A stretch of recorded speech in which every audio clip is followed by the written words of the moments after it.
Esto es El Tricólogo, un programa del canal de Unity Hair, donde hablamos sobre la pérdida de cabello de hombres y mujeres, sus múltiples presentaciones y tratamientos tanto médicos como quirúrgicos, con la claridad y la ciencia de los doctores Rafael Nacimiento Beltrán y Luis Ginés Alcalá.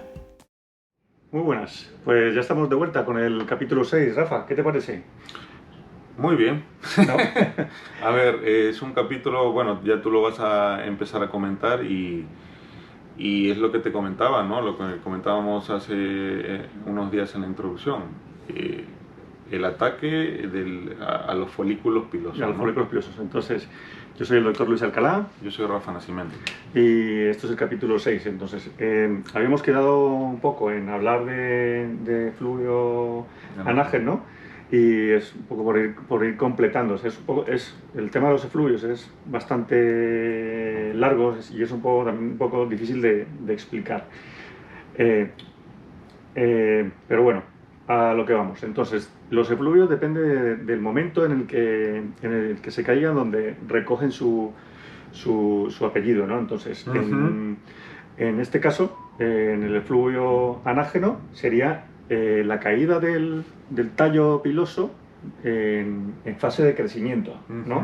Entonces, y como la mayoría... como hemos visto anteriormente, la gran mayoría de las unidades folicular en un estado fisiológico se encuentran entre un 80 y un 90%, o sea que estamos hablando que la gran parte de nuestras unidades foliculares se encuentran en fase de crecimiento y el restante pues en la fase de reposo, ¿no? Claro. Entonces, es muy llamativa este tipo de fluido porque si nos damos cuenta la gran cantidad de folículos que tenemos justo en este ciclo, están pues prácticamente en toda la cabeza. Es toda la cabeza. O sea, que si se nos cae, tenemos una patología que nos causa un efluvio anágeno, va a ser algo muy escandaloso. Exactamente. ¿vale? Muy escandaloso. Entonces, claro, cuando hablamos de efluvio anágeno, se nos viene a la cabeza la quimioterapia, sí,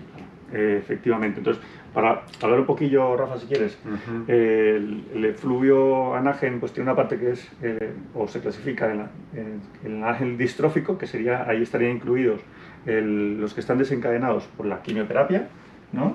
Claro.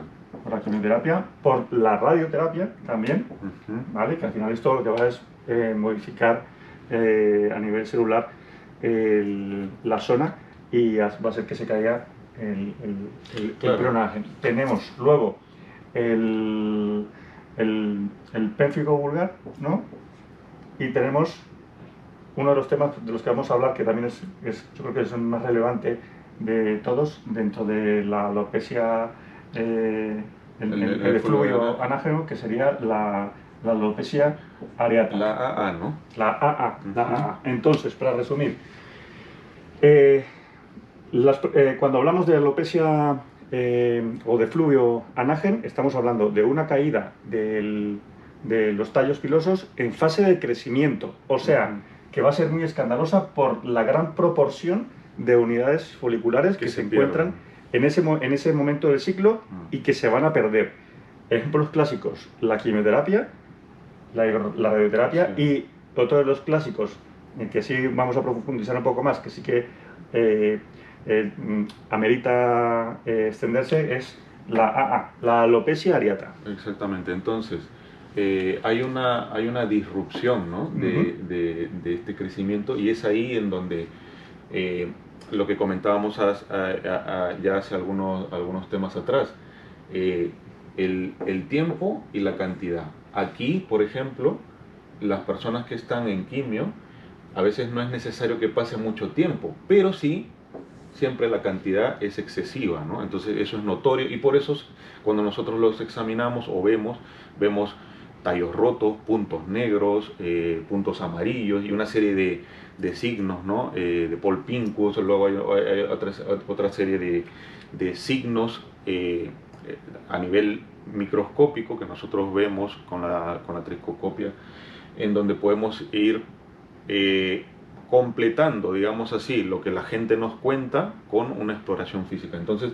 eso es lo que encontramos. Entonces esto es muy brusco escandaloso y muy penoso también. Hay que recordar que a más del 60% de las personas que tienen la quimio se les cae el pelo, y hay un porcentaje muy cercano al 10%, sobre todo las mujeres, que prefieren no recibir quimio para que no le pase eso. Ahora, también hay que decir que dentro de la quimio, por ejemplo, cuando ya otra vez volvemos al número mágico, sobrepasamos 6 meses y ya podemos estar pensando que esa persona que ha sufrido el efluvio anágeno por una quimio se va a cronificar, ¿no? Se va a cronificar. Sí. Entonces es un problema porque, claro, ¿qué utilizamos? ¿Qué damos? Yo, para cerrar ya esto del efluvio anágeno... Claro, porque ahí el tratamiento ya es un tratamiento que está muy limitado. Exactamente. Mejor dicho, que es lo que seguro vas a decir ahora. Claro. ¿No? Que ya todo es cosmético más que tratamiento médico, ¿no? Yo básicamente, para ir un poco al grano, sí es verdad que dentro de la radio se han encontrado que algunas llegan a producir algunas zonas cicatriciales a partir de un efluvio anágeno, pero luego se ha encontrado que ya se ha perdido el folículo. Pero sí es verdad que las producidas por quimio, que presentan un efluvio anágeno y sobrepasan los 6 meses, se ha visto que no llegan a ser cicatriciales, pero sí es verdad que esas células madre ya se ven comprometidas, porque al final, ¿qué es lo que está pasando? Que la quimio afecta la mitosis, y como este proceso ocurre a nivel del cuero cabelludo, en donde los folículos están en constante cambio. Es una zona muy activa. Muy activa, pues atacan. Entonces, para hablar un poco del tratamiento, la verdad que tenemos muy poco, ¿no? Yo aquí un poco se utilizaría al rey al tratamiento rey, digamos así, del regulador del ciclo, que es el Minox, un poco, pero también se han complementado con otro tipo de medicamentos que son más estimulantes de lo que pueda haber de rescate, porque lo claro, que se puede rescatar, claro. Lo que se puede rescatar, muy limitado, porque acá ya meteríamos PRP, aquí a veces inclusive, dependiendo del tipo de cáncer que tenga la persona, se puede utilizar algún antiandrógeno. Claro. Pero vamos, es muy limitado. Muy limitado. Los antiandrógenos están... Y luego lo que tú comentabas, ¿no?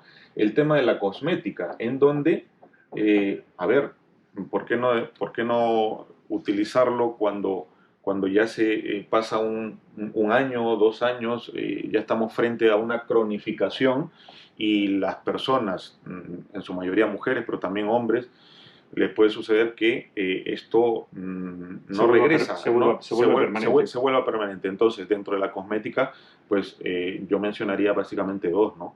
El sistema FAS, ¿no? Que es un sistema que adapta un casquete personificado capilar, eso sí, artificial. O sea, una prótesis diseñada exclusivamente para esa persona. Y que, si bien es cierto, pues suele durar 4 o 5 años. La persona puede llegar a hacer su actividad de lo más normal, y digamos, el aspecto y la estética se conservan. Y por otro lado, también esas biofibras, ¿no?, que hay de poliamida, que se pueden utilizar, en donde se pondrían una por una en este caso en el cuero cabelludo, ¿no? Entonces yo creo que esas dos, para hablar un poco de cosmética, serían esas 2 opciones. Sistema FAS, el sistema FAS, y también las biofibras, ¿no? Ahora bien, solamente como última cosa, ¿y se podría prevenir el efluvio? Aquí yo mencionaría el sistema de enfriamiento, ¿no? Claro. que es el Scalcool, ¿no? En donde la persona se pone también un sistema de refrigeración que hace que disminuya la temperatura a menos de 30 grados, y evitaría, en cierta manera, un daño empezó en Inglaterra, luego llegó aquí a España, no lo hace en muchos lugares, pero evitaría un daño del anaje, ¿no? Y luego ya yo creo que habría que entrar de frente a La alopecia areata. la alopecia areata, ¿no? Que es, digamos, es una alopecia, no es tan prevalente, yo hablaría de tal vez 1 o 2%, muy antigua, estamos hablando de tan antigua probablemente como la androgenética, el papiro de Eber, ya la mencionaba en algún momento, los romanos empezaron a acuñar el término de ofiasis, ¿no? Claro. De ese tipo de alopecia y luego se ha ido haciendo, ha mantenido una cierta prevalencia en el tiempo, que básicamente estamos hablando de un 1 o 2%, aunque en los niños se presenta con mayor prevalencia. Pero sí es verdad que es una alopecia que, hay que decir, también impresiona por su brusquedad, y dentro de la clasificación pues nosotros tenemos a esa típica alopecia que a veces aparece en parches, ¿no? Que es una de las más frecuentes. Que es una de las más frecuentes, que puede ser monoparche o multiparche, por así decirlo, ¿no? Mono o múltiple. Luego también están las ofiáceas, que puede ser invertida también. Que sería la misma, pero el patrón al revés. Que sería la misma, pero el patrón al revés. Luego están las difusas, ¿no? Y habría también que, bueno, ojo con esta, que yo metería aquí también muy de cerca y muy parecida a una areata incógnita. ¿Por qué? Porque a veces se solapan con diagnósticos que tienen que ver con efluvios telógenos y alopecias androgenéticas. Claro, se pueden confundir y ahí se cuelan, y ahí hay un problema. Y ahí hay un lío. ¿Por qué? Porque no lo había dicho, pero esto es un problema inflamatorio, autoinmune y con una base genética también. De hecho, yo creo que yo empezaría genética y luego habría que hablar de la autoinmunidad. Inmunidad que se produce, por eso es que esta alopecia areata es muy frecuente en personas que tienen otros procesos, como por ejemplo problemas tiroideos, artritis reumatoide, psoriasis, también relacionada a diabetes tipo 1. Entonces, tiene un perfil muy autoinmune, ¿no? Muy de reuma, ¿no? Claro, muy relacionado con ciertas patologías que tienen patrones inflamatorios autoinmunes. Claro, ¿no? entonces, entonces, ¿qué es lo que pasa? En algún momento de la vida, por algunos factores condicionantes, que generalmente mucho se habla del estrés, ¿no?, que pueda sufrir una persona, esto aparece. Pero ¿qué es lo que está pasando? Que hay un autoataque, y esto lo saben muy bien los pacientes reumatológicos, ¿no? Los mismos linfocitos atacan el folículo. Entonces se pierde lo que es la protección, la inmunidad de ese folículo, y obviamente hay un daño que también se expresa como un efluvio anágeno. Claro. Entonces el folículo va creciendo, y la areata, en este caso, aparece cuando esa inmunidad, ese privilegio inmunológico que tiene el folículo se pierde por un ataque linfocítico de nosotros mismos, estimulado por factores estresantes, estrés oxidativo.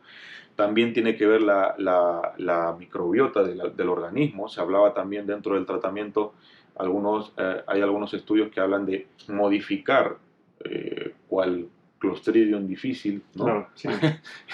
Pero son un montón de cosas que están ahí. Al final la base de esto son pues, los tratamientos inmunomoduladores, ¿no? Exacto, y los que son antiinflamatorios. Exacto, los antiinflamatorios. Dentro de los antiinflamatorios habría que comentar, obviamente, el tema de los corticoides, ¿no? Claro. Y está la base, los inhibidores de la familia de la JAK, ¿no? Sí, los anti-JAK, que son también una serie de medicamentos que yo diría que son de los más fuertes, pero yo comentaría algo y intentaría puntualizar un poco a manera de resumen, que es verdad que se va avanzando en este tema de la alopecia, porque la verdad que, bueno, y sin comentar obviamente, no me he olvidado de la universal. Y la de pelo blanco. Universal y también como tú comentas, y también como tú comentas, la de pelo blanco, Sí, tiene un caso famoso, ¿no? que es el síndrome de María Antonieta, ¿no? Que se comentaba que justo antes de su muerte, ¿no? Cuando iba a tener el problema con la guillotina, amaneció y la vieron con la cabellera blanca, ¿no? ¿Y qué es lo que pasa? ¿O qué es lo que pasó en ese momento? Que claro, este problema ataca también al pigmento. Entonces, lo que se cayó fue, o lo que se perdió fueron los folículos que tenían pigmento. Que estaban en anagen. Que estaban en anagen, pero que eran pelo negro. Que estaban pigmentados, o sea, todos los pelos negros. Claro, y como ella tenía, como una persona normal, canas y por la edad, canas y pelo, pues pensaron que lo que había pasado era un efecto de milagroso, ¿no? de Moisés de los 10 mandamientos, una cosa así.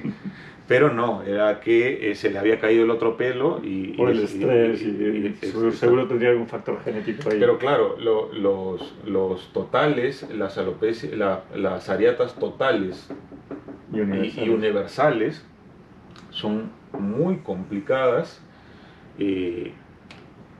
por su extensión, por lo brusco, por la cantidad de pérdida, pero también yo quería comentar que son muy penosas porque a veces el tratamiento es duro. Entonces, y a veces eso yo pienso que es importante que el mismo paciente lo entienda, ¿no? Hasta qué punto sabemos perfectamente que ya de por sí es un golpe muy fuerte perder el pelo de esta manera, ¿no? Y bueno, hablando de ambos, pero sobre todo estoy hablando ahora de la areata, ¿no?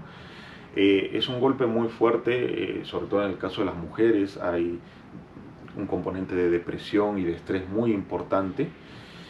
Y a veces la vía que, bueno, a veces la vía que existe es una vía de tratamiento reumatológico, pero es un tratamiento también con algunos efectos adversos. Unos cuantos efectos que llevan muy complicados. Seguimientos muy de cerca. Muy de cerca, en donde a veces hay que, bueno, no solamente sacar analíticas, sino esperar rescates que no son de un porcentaje tan alto a veces. Claro. Y hay que decir que, bueno, va mejor. Allá van apareciendo mejor, cosas, ¿no? Claro, va mejor mientras no sea tan extenso. Claro.